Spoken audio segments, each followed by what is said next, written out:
Democratic debate where 10 presidential candidates showed a clear divide between the party's political center and its left wing.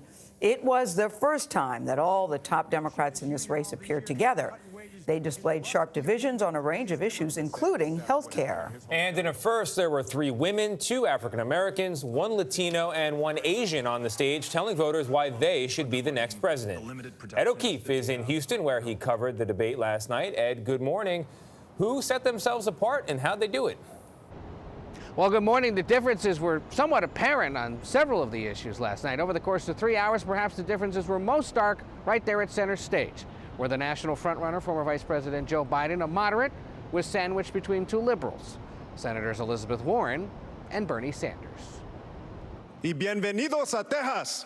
Houston, we have a problem. A battle of the Big Ten Democrats in Houston focused especially on the top issue of concern, health care, and how to pay for it. Costs are going to go up for wealthier individuals, and costs are going to go up for giant corporations.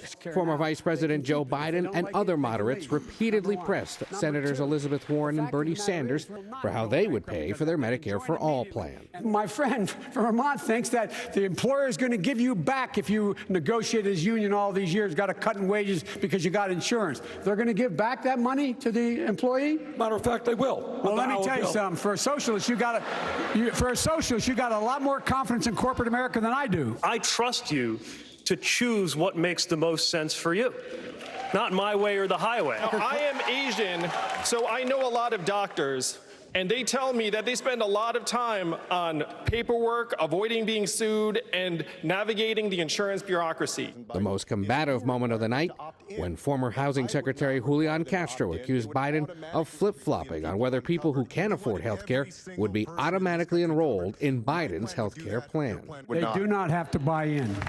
They do not have to buy in. Are you forgetting what you said 2 minutes ago? Are you forgetting already what you said just 2 minutes ago?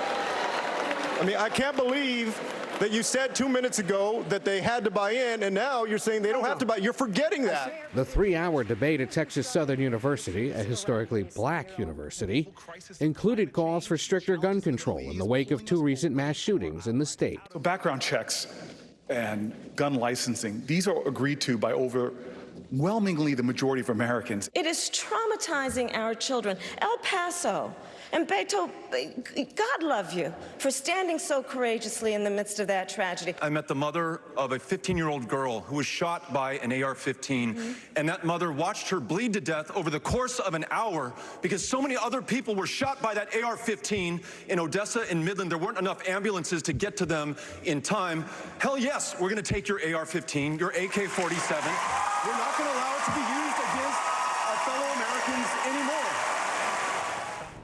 So we caught up with Julian Castro after the debate to try to clarify with him what exactly he was trying to do there with the former vice president. We went over the transcript there live on CBSN. He insists that this was a disagreement over health care policy, but others in the room said that it was a low blow or perhaps a politically suicidal move.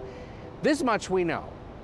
Lesser-known contenders who've gone after the former vice president in previous debates ended up losing their support and are no longer in the race. All right, big lesson there, Ed. Thank you very much.